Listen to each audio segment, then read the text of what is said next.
Hello everyone and welcome back to Polyplay Entertainment. My name is Chris and in case you don't know, I review movies and I rank them on a scale of 0 to 100 in increments of 5. So I got a new tripod and it's a lot taller. So yeah, angle's a little bit different. I know I keep changing my camera angle. I'm trying to figure it out. But anyway, welcome back to another Halloween special. Today we are going to be doing Halloween 2018. So when Halloween, right, so we had the original Halloween, right? Came out in 1978, and then they made a bunch of sequels to it. Well, back in 2018, they removed all those sequels from canon, and they replaced them with this one.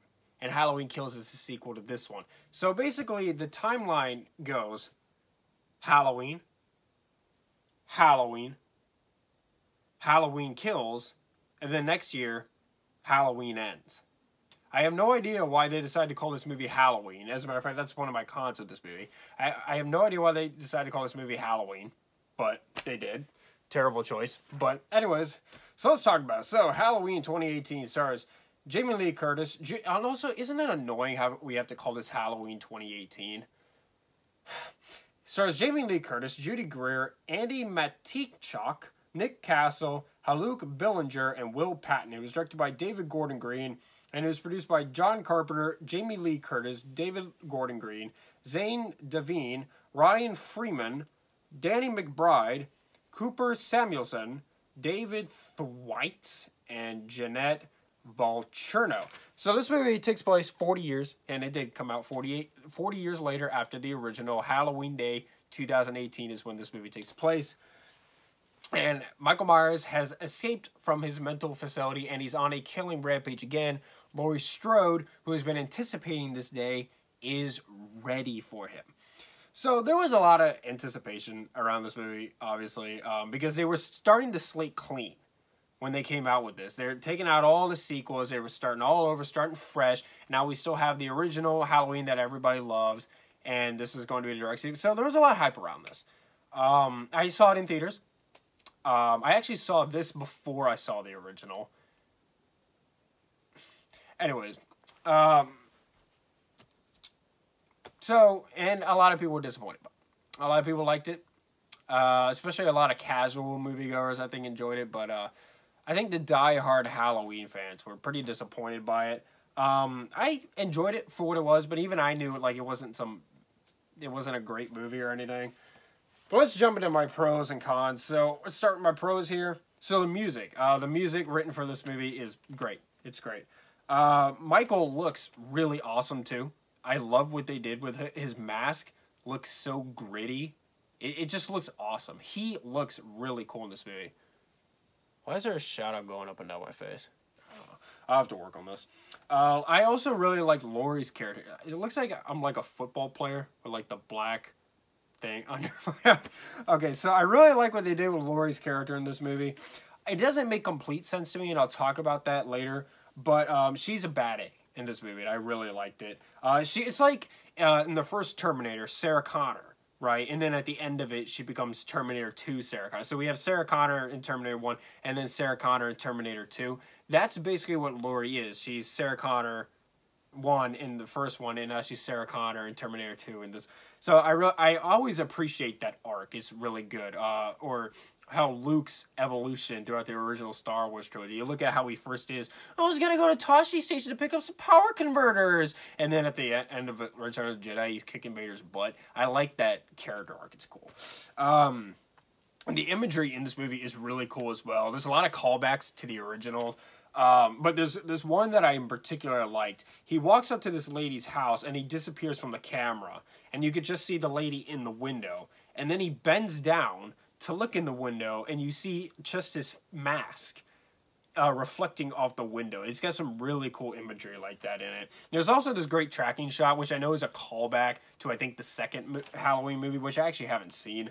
And there's this great one-take, well, not one take, they make it look like it's one take, but there's this tracking shot of him just walking around killing people, and it's pretty cool. The ending is phenomenal. I loved it. I thought it was awesome. When Laurie is fighting Michael and all the things she has set up in her house ready for him. Like when, like she would look in her room, right? And then she would be like, okay, he's not in this room. So she would shut the cage, like to scratch it off from the list that she's walking around looking for. When they're fighting each other, it's great. The trap she has set up from the basement is great. It's all really, really, really good stuff. Also, the callback. Like I said, this movie has some good callbacks. When he throws her off the roof, and then she's laying there. And then he looks back and she's gone, which is a callback to the original, how they swapped it. They also do another swap where, like, he's not paying attention. She's in the room behind him after the daughter shoots him. And you just see her face. And she's like, Happy Halloween, Michael. That shot of her face is a callback and a swap to the original when he stabs her in the shoulder. Really, really cool stuff. And also the teeth.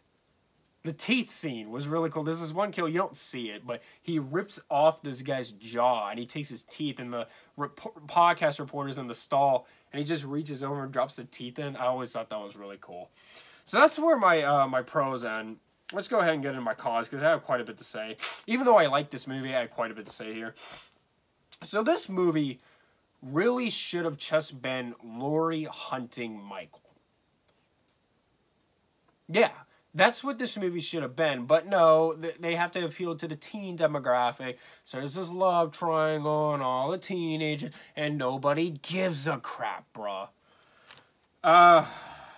Also, the teenager drama, like I said, it just sucks, I don't like it. The twist with Michael's doctor, you know, like when he stabs the sheriff's deputy, or was he the sheriff? No, he was the sheriff's deputy, in the throat with like his little pen knife, to help Michael when he puts on his mask. It's stupid. It's just such a stupid twist. It just does not work. His death, too, doesn't work. Like, Michael, like, steps on his head and squishes it. Nobody's head just squishes like that. Like, okay. Under a foot, anyways. Also, now, when I was talking about how I really liked her character in this movie, but I also found it to be a bit problematic, was that I find it really hard to believe she can't get over the events of 1978. So the whole movie, she's just paranoid. Like, and even before he gets out, she just can't get over what happened to her that night. And I just find it really hard to believe that after 40 years, she can't get her peace of mind and enjoy life. I don't buy that. Also, when she's in the basement and Michael is in her house and she shoots through the floor and she just gives away her hiding spot to him, you know, now that I think of it, that might have been on purpose. Oh, I think that was on purpose to get him in the basement. Okay, we'll scratch that. Never mind then. Also, the podcasters at the beginning of the movie when they go to the mental ward, and he's like, the guy is like, I have a friend at Eternal Affairs, or whatever. I don't know, some government agency, I don't care. And he pulls out Michael's mask, and I'm like, so you have a friend who works for the government, so you were able to just get his mask, and then you take his mask and just stuff it into your bag instead of keeping it in a plastic baggie or something. Like, that was so dumb. And also how the mental patients like reacted to the mask it was never explained, didn't make any sense either. And also this movie has a lot of characters in it that are just plot devices, such as the podcasters. They're set up like they're gonna be main characters, but they're really just there to like get Michael his mask, or how like the Laurie's granddaughters friends are just there to like make her lose her cell phone and get her into a position where she could see Michael and run and scream. Like there's a lot of plot device characters in this movie. This is far from a perfect film, but I do still like it. It's one of those movies where it's like, when I watch this, I wish I'm watching the original. I feel the same way about the Matrix sequels. Like, I reach for the Matrix Reloaded, and I'm like, and then I just grab the first one, because it's like, why? I mean, they're good, but why bother? The first one's so much better, you know what I mean? So anyway, I'm going to give Halloween 2018 a 75. Alright, so, this is my second to last Halloween special. I have Halloween Kills. Gonna try and get that out by Halloween. I really don't want to have to upload that November 1st. I really don't want to have to do a Halloween special on November 1st. I just think I really want to avoid doing that. So I'm going to try my best to get Halloween Kills out by October 31st. So thank you so much for watching. Subscribe to Pod Player Entertainment for more. Hit the like button. Leave me reviews, suggestions, and comments down below. Follow me on Instagram at Pod Player Entertainment for channel updates. And much love.